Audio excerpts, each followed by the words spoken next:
Nicholas, describe your feelings when you took the wheel of the Force India Formula One car for the first time in Barcelona. Yeah, so obviously it was a very exciting moment, pulling out of the pits for the first time, for sure a big smile on my face. There was a lot of hard work and anticipation that went into that moment. For sure there was a bit of nerves, which I think is normal. Anytime you drive a Formula One car, especially for a new team, you want to impress, you want to do a good job. But yeah, it was more excitement and looking forward to the day ahead. What's it like driving an F1 car compared to everything you've driven before? So these current Formula One cars are really so different to any other thing you can drive. They just have so much mechanical grip, so much aerodynamic grip. The amount of speed you can carry through the corners. Even though I'm getting more and more used to it, it's still difficult to wrap my head around just how impressive these cars are. So it's really just so enjoyable to drive. Your third FP1 in Sochi, your fifth outing with the team. How comfortable are you feeling in the car now? Yeah, so with each outing I get, I'm definitely getting more and more comfortable. Trying to take more liberties, pushing the limits a bit more. Even getting more comfortable in the FP1 situation environment. This is going to be my third one.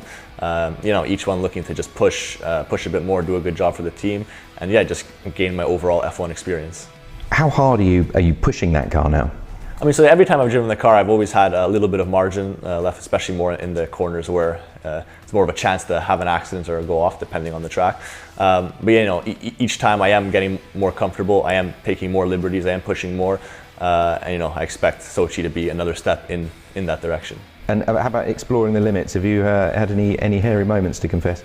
None to the point where I would have thought I was going in the wall. I have gone off the track sometimes, especially in Montreal. I think I cut the chicane a few times to avoid going in the wall. But all in the spirit of trying to find the limits and trying to find the fastest way around the corners. So nothing dramatic.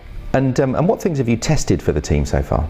For the most part, all the testing I've done has been aerodynamic related stuff, both in the FP1s and in the full test days. The Budapest test was actually quite interesting, where I was testing in the 2019 style front wing, which is obviously very important for the development of next year's car. But yeah, aero related stuff, as it's one of the most important aspects of the car.